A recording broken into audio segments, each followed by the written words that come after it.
Assalamualaikum warahmatullahi wabarakatuh. Kami dari kelompok 1, kelas F, mata kuliah Hukum Perikatan. Di sini kami akan menjelaskan perjanjian jual beli. Nama saya Tiara Siti Nurlatifah, NPM 19.264. Di sini pertama-tama saya akan menjelaskan pengertian perjanjian jual beli. Secara etimologis, jual beli berasal dari bahasa Arab al-ba'i yang bermakna menjual, mengganti, dan menukar sesuatu dengan sesuatu yang lain. Menurut pasal 1457 KUH Perdata, jual beli adalah suatu perjanjian dengan mana pihak yang satu mengikatkan dirinya untuk menyerahkan suatu kebendaan dan pihak yang lain untuk membayar harga yang telah dijanjikan.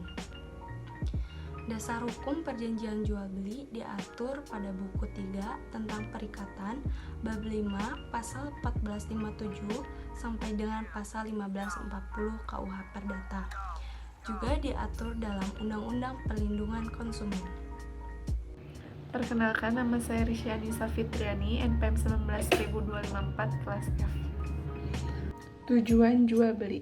Tujuan diadakannya jual beli, suatu proses jual beli adalah untuk mengalihkan hak milik atas kebendaan yang dijual. Dari ketentuan pasal 584 yang menyatakan bahwa hak milik atas suatu benda tidak dapat diperoleh dengan cara lain melainkan dengan cara kepemilikan. Karena perlekatan, karena kadaluarsa, karena warisan baik menurut undang-undang maupun surat wasiat, dan dengan menunjukkan maupun menyerahkan berdasarkan suatu peristiwa perdata untuk memindahkan hak milik dilakukan oleh orang yang berhak untuk berbuat bebas terhadap barang itu. Ketentuan itu mensyaratkan bahwa untuk memperoleh hak milik berdasarkan penyerahan harus memenuhi 2 syarat, yaitu yang pertama, adanya peristiwa perdata untuk memindahkan ke pemilik hak milik, yang kedua, dilakukan penyerahan. Nama saya Ilham Yuman, NPM 19066 kelas F, mata kuliah Hukum Perikatan. Hak dan kewajiban para pihak dalam hukum perikatan langsung berhubungan dengan objek perikatan. Apa itu objek perikatan? Yaitu prestasi. Apa itu prestasi? Prestasi merupakan hak dari kreditur dan kewajiban dari debitur. Adapun macam-macam prestasi antara lain, yang pertama adalah memberikan sesuatu, yaitu menyerahkan kekuasaan nyata atas benda dari debitur kepada kreditur, seperti membayar harga. Dan jual beli. 2. Melakukan perbuatan, yaitu melakukan perbuatan seperti yang telah ditetapkan dalam perikatan, contohnya memperbaiki barang yang rusak yang telah dijanjikan oleh kreditur dan debitur. Yang ketiga adalah tidak melakukan suatu perbuatan, yaitu tidak melakukan perbuatan seperti yang telah diperjanjikan. Contohnya tidak mendirikan bangunan, tidak memodif motor yang telah dipinjamkan, seperti itu. Sifat-sifat prestasi antara lain, yang pertama adalah harus sudah tertentu atau dapat ditentukan, yang kedua harus mungkin, yang ketiga harus diperbolehkan dalam hukum yang artinya halal, yang keempat harus ada manfaatnya bagi kreditur, yang kelima dan terakhir adalah bisa terdiri dari satu perbuatan atau serangkaian perbuatan. Nama saya Muhammad Fadil Barayuda, NPM 191000294. Prestasi dapat terjadi ketika seorang debitor tidak melaksanakan prestasi yang diwajibkan dalam suatu kontrak yang timbul karena kesengajaan atau kelalaian debitor itu sendiri dan adanya keadaan memaksa atau hormat. Akibat dari adanya prestasi tersebut, masing-masing pihak yang merasa dirugikan berhak menggugat ke pengadilan untuk menuntut ganti rugi berupa penggantian biaya, kerugian, dan bunga jika ada.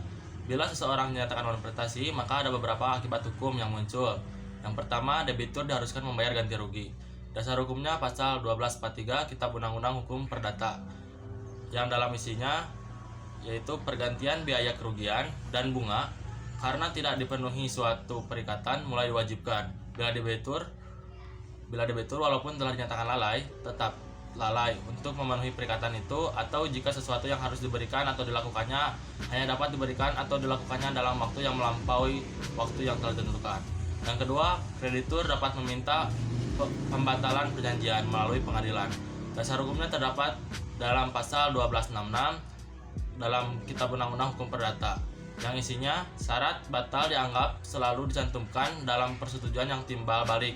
Andai kata salah satu pihak tidak memenuhi kewajibannya, Dalam hal demikian, persetujuan tidak batal demi hukum, tetapi pembatalan harus dimintakan kepada pengadilan. Permintaan ini juga harus dilakukan meskipun syarat batal mengenai tidak dipenuhinya kewajiban dinyatakan dalam persetujuan. Jika syarat batal tidak dinyatakan dalam persetujuan, maka hakim dengan melihat keadaan atas permintaan tergugat leluasa memberikan suatu jangka waktu untuk memenuhi kewajiban. Tetapi jangka waktu itu tidak boleh lebih dari 1 bulan. Yang ketiga, kreditur dapat minta pemenuhan perjanjian atau pemenuhan perjanjian disertai ganti rugi dan pembatalan perjanjian disertai ganti rugi.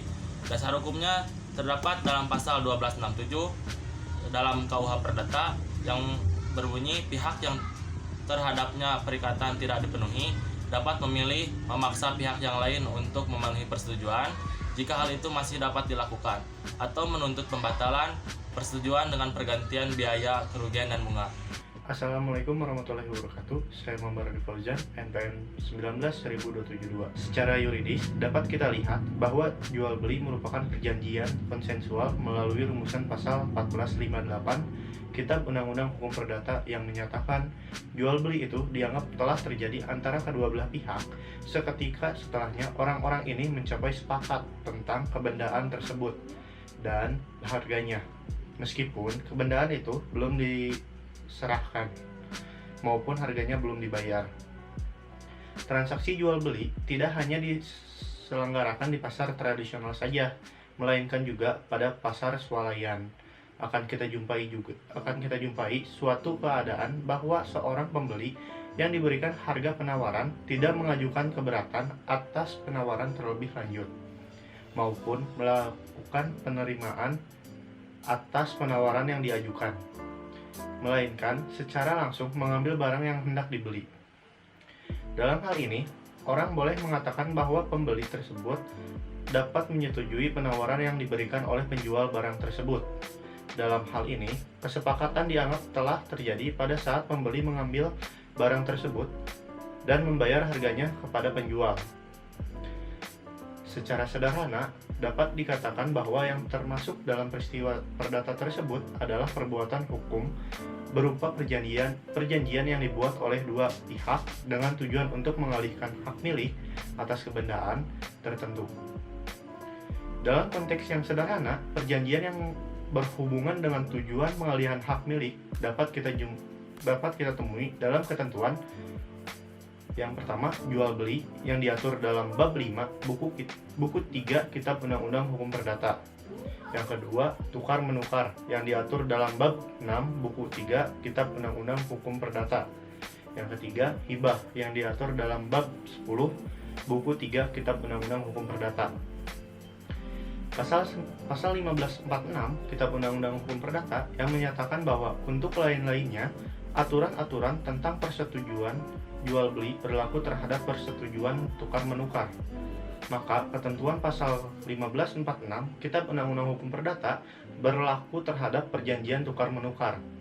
Dalam ketentuan tersebut dapat diketahui bahwa sebelum suatu penyerahan kebendaan dengan tujuan untuk melakukan pemindahan hak milik dapat dilakukan haruslah ada terlebih dahulu suatu peristiwa perdata yang bertujuan untuk mengalihkan hak milik tersebut yang dalam bentuk perjanjian dapat tertuang dalam wujud jual beli, tukar menukar maupun hibah.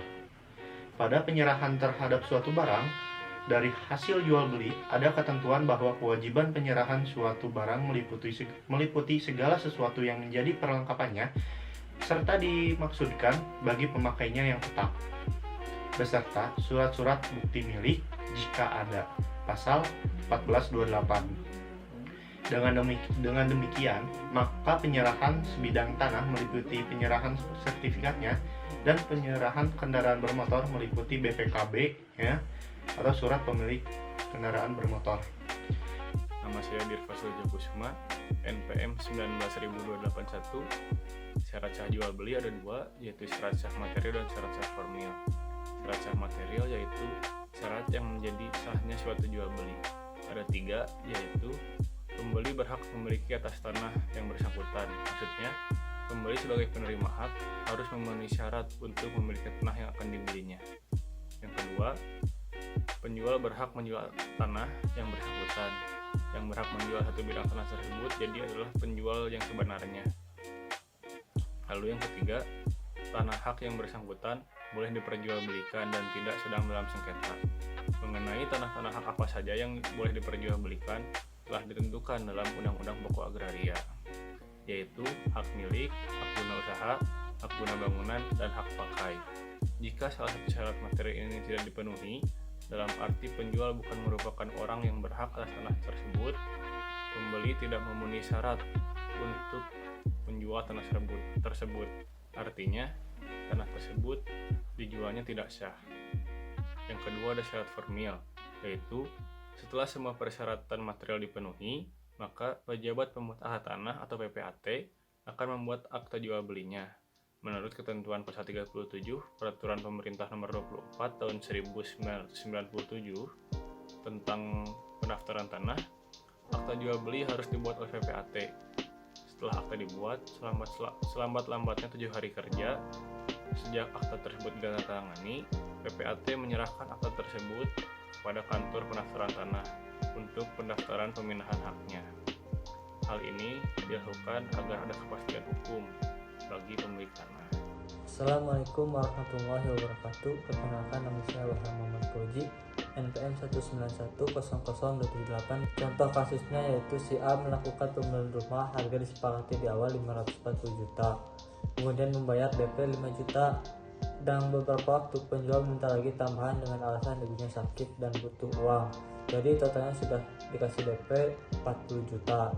Tanpa ada perjanjian atau kwitansi, cuma bukti transfer ATM. Kemudian secara sepihak penjual menaikkan harga jual menjadi 565 juta, naik 20 juta secara sepihak. Jadi si A membatalkan mengambil rumah tersebut, tetapi penjual tidak mau mengambilkan DP yang sudah si A bayarkan. Apakah si A dapat menempuh jalur hukum supaya menjual atau mengembalikan DP si A? Jadi sejak awal memang tidak ada perjanjian tertulis antara si A dan penjual. Namun yang terpenting, perjanjian itu memenuhi syarat perjanjian yang diatur dalam pasal 1320 KUH Perdata.